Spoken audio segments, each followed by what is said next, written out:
commencer pour vous parler de la maturité spirituelle, d'accord? Pour vous parler du fait de grandir dans la foi, de conserver la foi et pourquoi. Donc, nous allons peut-être voir comment cela est possible et quelles sont les deux conséquences possibles. Alléluia. J'aimerais lire avec vous un passage. Je suis dans le livre de Matthieu, au chapitre 7. Le dernier chapitre dernier paragraphe du chapitre. La Bible dit ceci selon ma version. Je crois que c'est la même. C'est pourquoi quiconque entend ces paroles que je dis et les met en pratique sera semblable à un homme prudent qui a bâti sa maison sur le roc. La pluie est tombée, les torrents sont venus, les vents ont soufflé et se sont jetés contre cette maison. Elle n'est point tombée parce qu'elle est fondée sur le roc. Mais quiconque entend ces paroles que je dis et ne les met pas en pratique sera semblable à un homme insensé qui a bâti sa maison sur le sable. La pluie est tombée, les torrents sont venus, les vents ont soufflé et ont battu cette maison. Elle est tombée et sa ruine a été grande. Alléluia. Amen. Ici, ce sont les paroles même de Jésus. On comprend, non? Jésus nous parle de deux situations, de deux maisons qui sont possibles d'être construites. Mais avant de parler de ces deux maisons, il nous attire l'attention sur quelque chose. Le verset commence par « c'est pourquoi ». D'accord? Et il y a deux mots qu'on entend. Le mot c'est « entendre » et le mot « mettre en pratique ». On comprend, non? Entendre et mettre en pratique. Mais il dit d'abord « c'est pourquoi ». Quand il dit « c'est pourquoi », pourquoi il dit « c'est pourquoi ». Nous sommes ici en train de boucler un long chapitre, une longue période de Jésus qu'on appelle le sermon sur la montagne. Là, on parle des béatitudes. Les autres disent là, les béatitudes. Jésus donne les secrets du mystère du royaume de Dieu. Chapitre 5, chapitre 6, chapitre 7. D'accord? Et il conclut en disant, c'est pourquoi, si vous entendez ces choses et si vous mettez en pratique, vous serez semblable à une personne qui a bâti sa maison sur le roc. On comprend, non? Vous comprenez ce que j'ai dit? Si vous entendez, premièrement, il faut entendre. Deuxièmement, il faut mettre en pratique. Si on ne peut pas mettre en pratique quelque chose qu'on n'a pas entendu. Sinon, ce serait le vampire ou la sorcellerie ou je ne sais pas quoi. Mais il faut d'abord entendre. Ensuite, mettre en pratique. Alors, pourquoi on ne peut pas mettre quelque chose en pratique, quelque chose qu'on n'a pas entendu? Ça veut tout simplement dire que pour que la maison soit solide, il faut premièrement travailler sur soi-même. On comprend, non? Pour bâtir, il faut travailler premièrement sur soi-même. Je ne sais pas si vous comprenez ce que j'essaie de dire. La Bible, Jésus essaie de dire que la première chose qu'un homme doit faire, qu'un chrétien doit faire, c'est bâtir d'abord sur sa vie. Donc, sur son identité. Bâtir. Pourquoi bâtir sur soi-même? Parce que là où il nous a pris, c'est vraiment terrible. D'accord? Il nous a pris des lieux de ténèbres. D'accord? Pour nous mettre dans la lumière. Et tout n'est pas fait. Jésus nous demande de bâtir d'abord sur sa propre vie. On comprend, non? Ne soyons pas pressés de servir le Seigneur. On comprend, non? Ne soyons pas pressés de faire un certain nombre de choses. La première chose que Jésus attend de nous, c'est que nous bâtissons sur nous-mêmes. Parce qu'en nous, comme on dit, il y a le caractère qui doit être changé. On comprend, non? On parle de croissance, on parle d'affermissement, et après on parle de quelqu'un de mature. Mais quelqu'un qui est mature, quelqu'un qui a grandi, c'est d'abord quelqu'un qui a d'abord bâti sur soi-même. D'accord? Il a mis un accent particulier pour s'auto-construire dans la foi, pour permettre que Dieu construise dans la foi en lui, pour permettre que Dieu change son caractère, pour permettre que Dieu travaille profondément en lui. J'ai vu des frères qui disent que moi, on ne me parle pas comme ça. Ah, bon, c'est bon, hein? Vous comprenez, non? Ça rime, non? Si moi encore, heureusement que tu as de la chance. Là, j'ai un petit problème, d'accord? Ces choses-là ne doivent plus s'entendre au milieu de nous. Parce que la personne doit bâtir sur elle-même d'abord. La première chose, c'est bâtir. La première chose, c'est pas servir. Hein? La première chose, ce n'est pas prendre un ministère. Ce n'est pas ça. Ce qui est plus important, c'est bâtir. Parce que Jésus dit que les tempêtes vont souffler. Les pluies vont souffler. Comment tu vas faire si tu n'as pas bâti sur le roc? D'accord? Et le roc, c'est Jésus. D'accord? On sait ça, non? Le roc, c'est Jésus. Et le secret, c'est entendre. Et le deuxième secret, c'est mettre en pratique. D'accord? Et il n'y a qu'un seul lieu où on entend. C'est là où il y a le bruit. D'accord? On n'entend pas là où il n'y a pas le bruit. Je dis cela parce qu'il y a d'autres personnes que j'ai vu se retirer disant non, ça là, moi j'ai un travail à faire, c'est un secret entre Dieu et moi, c'est rien qu'entre lui et moi. On va rester, je vais travailler en solo. Non, vous pouvez aller à l'église. De toute façon, le salut, c'est pas seulement à l'église. Non. C'est là où on entend. On comprend, non? C'est là où on entend. Est-ce que dans ta chambre là-bas, tu entends des choses? Est-ce que quand tu es à la montagne là-bas, tu entends des choses? Tu peux entendre comme ne pas entendre. Mais comme tu n'entends pas, viens là où on entend. On comprend, non? Dieu a mis des choses pour que là où on entend, tu entendes. D'accord? C'est pas que non, j'ai vu d'autres personnes qui disent non, ils cherchent le réma. Comment vous dites? C'est ça? Ça le mot? Je peux me tromper de mots, hein? Mais je crois que c'est le réma. La parole révélée. Hein, ils veulent que Dieu parle à eux seul. Dieu lui parle lui seul. Non, s'il ne m'a pas parlé, si je n'ai pas vu, si... Non. Va là où on entend. Si tu entends, mets-toi là-bas et mets en pratique. D'accord? Mets en pratique. Donc, lorsqu'on a fait cela, lorsqu'on a commencé à bâtir sur soi-même, d'accord? On bâtit sur soi-même, je vais éliminer les histoires, les éléments élémentaires de comment prier, comment étudier la Bible, comment recevoir les visions. Hein, ça arrive, non? Comment recevoir les... Sans vision, on ne va pas loin. Vous comprenez, non? La vision, elle est personnelle. Si Dieu ne vous impacte pas personnellement, vous ne pouvez pas aller loin. Donc, mais ces petites choses, ce sont des petites choses, mais ça n'empêche pas qu'on doit se mettre là où on entend.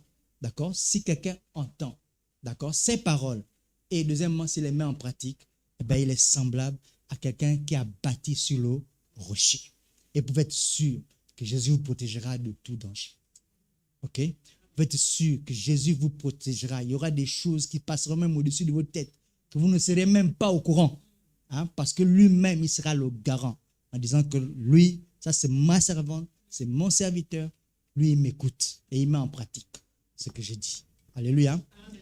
Donc, les deux caractéristiques, n'est-ce pas, de la maturité spirituelle. La première caractéristique, je veux juste vous dire que si vous bâtissez en vous-même, si vous vous mettez à bâtir, la Bible parle dans Galates au chapitre 5, c'est ça? Galates chapitre 5, le verset 19, parle d'une caractéristique fondamentale lorsqu'elle parle du fruit de l'esprit. Vous avez entendu parler déjà de ça? Je ne vous annonce rien de nouveau, je rappelle seulement. D'accord? Parce qu'on entend, on rappelle. Dans le livre de Galates, chapitre 5,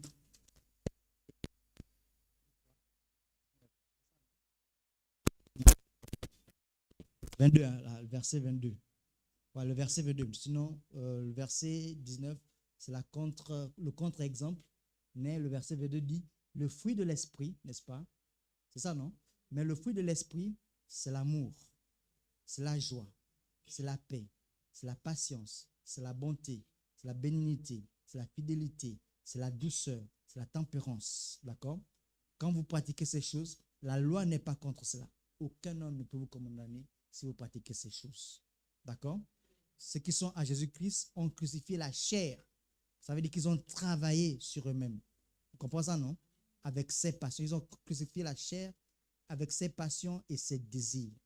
D'accord? Si nous vivons par l'esprit,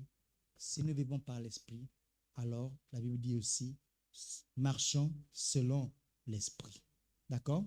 Ne cherchons pas une vaine gloire en nous provoquant les uns les autres, en nous portant envie les uns les autres. Mais ici, nous sommes sur le fruit de l'esprit. Remarquez qu'il n'est pas dit les fruits de l'esprit. Il est dit le fruit de l'esprit. Donc, toutes ces choses sont en entier en nous. On ne peut pas être en joie et avoir des instincts de colère. Ça n'a pas de sens. On comprend, non? On ne peut pas être en joie et avoir des instincts de rivalité. En fait, c'est un tout. Et si ces choses ne sont pas réellement en nous, ce n'est pas une honte, ce n'est pas une gêne. Acceptons que cette chose n'est pas en nous et allons-y travailler. On comprend, non? Allons-y travailler. Il y a quelque chose qui me manque. Pourquoi quand elle a fait ceci, ça fait un tic dans mon cœur. Non. Au lieu d'alimenter le tic là, je m'avais travaillé. On comprend, non? Je m'avais travaillé. Il y a quelque chose qu'il faut travailler. On accepte qu'il faut travailler cela. On doit travailler en disant, Seigneur, ça là, je sens que j'ai encore quelque chose qui n'est pas bien. Par exemple, vis-à-vis d'un tel. D'accord? Pourquoi tel, quand il a dit ceci, ça m'a contrarié. Pourquoi je me suis senti gêné? Alors, ça veut dire qu'il y a quelque chose, il y a un dépôt qui n'est pas en moi, qui n'est pas bien en moi. Je vais travailler cela. D'accord? Je vous prends un exemple. Ça peut arriver à tout le monde. D'accord? Parce que la Bible dit que le diable rôde autour de nous comme un lion rugissant. D'accord? Les lions rugissants. Et si la Bible dit de travailler, ça veut dire que nous venons de quelque part. Et c'est notre responsabilité de travailler. D'accord? La Bible, Jésus n'est pas, comment on va dire, un dictateur. Jésus n'est pas, le Saint-Esprit n'est pas un dictateur ou un possesseur. Je ne sais pas comment vous voulez voir ça. Le Saint-Esprit compatit, travaille en même temps que nous le lui accordons. Un jour, j'ai marché dans les rues de cette ville, hein, je me souviens encore. J'étais en proie à une lutte qui semblait pas très claire. Alors, pendant que je marchais, et tout d'un coup, il a surgi en moi un chant mondain, si vous voulez, un chant d'un orchestre célèbre aussi. J'étais là, je commençais à fredonner le chant. Après, j'ai pris conscience que je n'étais plus en train de louer le Seigneur, mais je fredonnais un chant étranger. Alors, j'ai dit, mais c'est quoi cette histoire? J'ai d'abord banalisé. Après un moment, ça continue à insister. Et là, j'ai compris que non, j'étais en présence d'un esprit étranger qui voulait me faire sortir de la présence de Dieu. Vous comprenez mon travail? Mon travail, c'était de dire, Seigneur, là, j'ai besoin de ton secours. Parce que je sens une menace, je sens une présence étrangère en moi. Quelque chose qui me sort de ma sanctification, qui sort de ma sainteté. Donc, je sens que là, c'est au-delà de mes forces parce que je ne fais pas exprès. Vous comprenez, non? Je ne fais pas exprès. J'ai l'impression qu'il y a quelque chose en moi qui me pousse à fredonner ce chant. C'est en ce moment que j'appelle le Seigneur. Vous comprenez, non? Et Dieu aime de tels challenges. Il dit, ah, il a compris. Il faut qu'on l'aide rapidement avant que ça ne soit trop tard. Vous comprenez? Et on a besoin de ça. C'est ça le travail. Et le travail que nous disons en nous n'est pas un travail qui s'arrête à un moment. C'est un travail qui est permanent. On suit, non? On travaille en permanence. La Bible dit de veiller. D'accord? La Bible dit, mais c'est notre rôle à nous de pouvoir surveiller, de pouvoir veiller autour de nous. Comment garder notre sainteté? D'accord? À un moment, on peut se salir. La Bible dit de laver les pieds. D'accord? Celui qui s'est sali n'a pas besoin, les pieds n'a pas besoin de laver tout le corps. On lave juste les pieds. Si vous êtes sali les mains, vous lavez juste les mains. Alléluia. Mais tout le corps est sain. Donc, la première caractéristique, c'est déjà, lorsque nous travaillons en nous, nous avons le devoir de manifester les signes du royaume. D'accord? Et les signes du royaume, on a dit, c'est, comment dire, l'amour, c'est ça, non? Verset 22. On a dit, le fruit de l'esprit, c'est l'amour, la joie, la paix, la patience, la bonté, la bénignité. Voilà. Donc, la paix, toutefois, on ne va pas expliquer tous ces mots-là, mais ça vaut le tout de travailler pour savoir ce que c'est. OK? Comment on fait pour manifester telle chose? Voilà. Et le deuxième signe, ou la deuxième caractéristique que j'aimerais voir avec vous rapidement pour terminer, je vais trouver cela dans, par exemple, le Hébreu, au chapitre 5, le verset 14. Hébreu, chapitre 5, verset 14. La Bible dit, selon ma version, que la nourriture solide, c'est ça? C'est ça, non? Mais la nourriture solide est pour les hommes faits, pour ceux dont le jugement est exercé par l'usage à discerner ce qui est bien de ce qui est mal. Donc, cherchez la nourriture solide. Alléluia. Dans la nourriture solide, c'est progresser de mieux en mieux. C'est-à-dire qu'on ne fuit pas ses parents parce qu'ils sont des sorciers ou je ne sais pas quoi. Ça n'a pas de sens, déjà. Bon, je ne sais pas si c'est le sujet. Mais on ne fuit pas certains combats, d'accord? Selon notre maturité spirituelle, n'est-ce pas? Nous devons être capables de dire qu'on peut résister à cela. Sinon, travailler comment résister à cela. Donc, lorsque nous travaillons, nous nous alimentons solidement et sérieusement. Alléluia. Donc, j'ai un autre passage, deuxième caractéristique, je voulais dire. Je suis dans le livre de Jacques.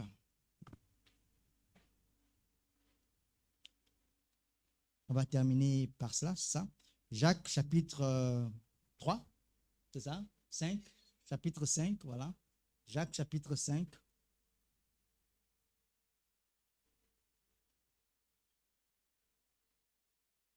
Je suis à Jacques, chapitre 3, versets 17 à 18. Jacques, chapitre 3, versets 17 à 18. Voilà. La Bible dit ceci. La sagesse d'en haut est premièrement pure, ensuite pacifique, modérée, conciliante, pleine de miséricorde et de bons fruits, exempte de duplicité et d'hypocrisie. Verset 18 dit, le fruit de la justice est sémé dans la paix par tous les artisans de la justice ou de la paix. D'accord? Par ceux qui recherchent la paix. Donc la deuxième caractéristique de la maturité spirituelle, c'est la paix. On comprend le mot paix. Apparemment, ça ne passe pas très bien chez nous, surtout à cause du contexte où on vient.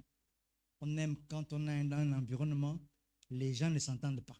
D'accord? On aime quand on est dans un environnement, on soupçonne les autres. Tel non, je crois, pourquoi elle m'a regardé comme ça là? Ça veut dire qu'il y a un petit souci. En fait, c'est toi qui amènes le trouble là où il ne faut pas. On comprend, non? Et puis, vous arrivez à deux personnes qui ne s'entendent pas. Tu regardes, bon, tu te mets dans un camp.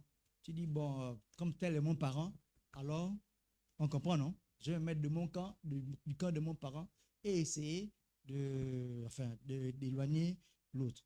Mais si on dit que le fruit de la justice est sémé dans la paix par ceux qui recherchent la paix. La deuxième caractéristique de la maturité spirituelle, c'est la paix.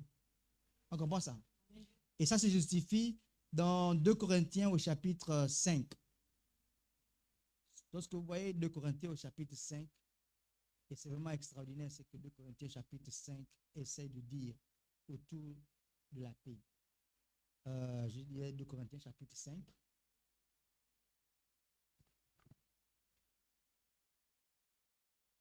Nous allons lire le verset 19. Je crois que c'est ça. La dernière partie du verset 19. La Bible dit que Dieu était en Christ, réconciliant le monde avec lui-même, en n'imputant point aux hommes leurs offenses. Voici la partie. Il a mis en nous. Vous voyez les mots que je vois. Il a mis en nous quoi? La parole de la réconciliation. D'autres versions disent le ministère de la réconciliation. On comprend, non? Il a mis en nous la parole pour faire qu'il y ait la réconciliation autour de nous. D'abord, nous-mêmes avec Dieu, d'accord? Ensuite, nous-mêmes avec les autres, et ensuite, les autres entre eux. On comprend, non? Quand vous agissez comme ça, vous faites preuve de maturité spirituelle. On comprend? C'est-à-dire, réconcilier les gens, c'est un ministère et c'est un ordre. Être réconcilié avec Dieu, c'est un ordre, c'est un ministère. Réconcilier les gens avec Dieu, c'est un ordre, c'est un ministère. On comprend ça? C'est lorsque nous recevons Jésus-Christ, d'accord? Il fait de nous de nouvelles créations. Pas créature, création. Je ne comprends pas comment on va dire ça. Voilà la différence d'une créature et une création. Voilà la différence. Est-ce que je peux expliquer quelques minutes la différence? Une créature, c'est déjà quelque chose qui est créé, qui existe. D'accord? Mais une création, c'est comment une nouvelle création, c'est quelque chose qui existe, mais dans une autre version, dans la meilleure version possible. D'accord? Dieu fait de nous, comment on va dire, une nouvelle création. Donc, il fait de nous une meilleure version de nous-mêmes. Et ça doit se manifester. Que nous sommes une meilleure version de nous-mêmes. Et l'un des signes qu'on est une meilleure version de nous-mêmes, c'est que nous avons en nous le ministère de la réconciliation. On suit ce que j'ai dit? Amen. Si on était conscient de cela, il n'y aurait pas de divorce dans l'Église. Des couples, dans les couples là. Hein, les couples, j'entends chez nous à Libreville là-bas, la majorité des divorces là, c'est les couples chrétiens. Il y a quoi? Enfin, qu'est-ce que Dieu ne peut pas pardonner chez ton partenaire que tu n'arrives pas à pardonner? Je ne sais pas si vous comprenez ce que c'est de dire. Hein? Qu'est-ce que Dieu ne peut pas pardonner chez l'autre que toi, tu n'arrives pas à pardonner? Si Dieu a pardonné quelqu'un, qu'est-ce qui t'empêche, toi, de pardonner celui que Dieu a pardonné? Qui es-tu? On me suit? Par rapport à Dieu qui pardonne. Voilà pourquoi faisons très, très, très attention.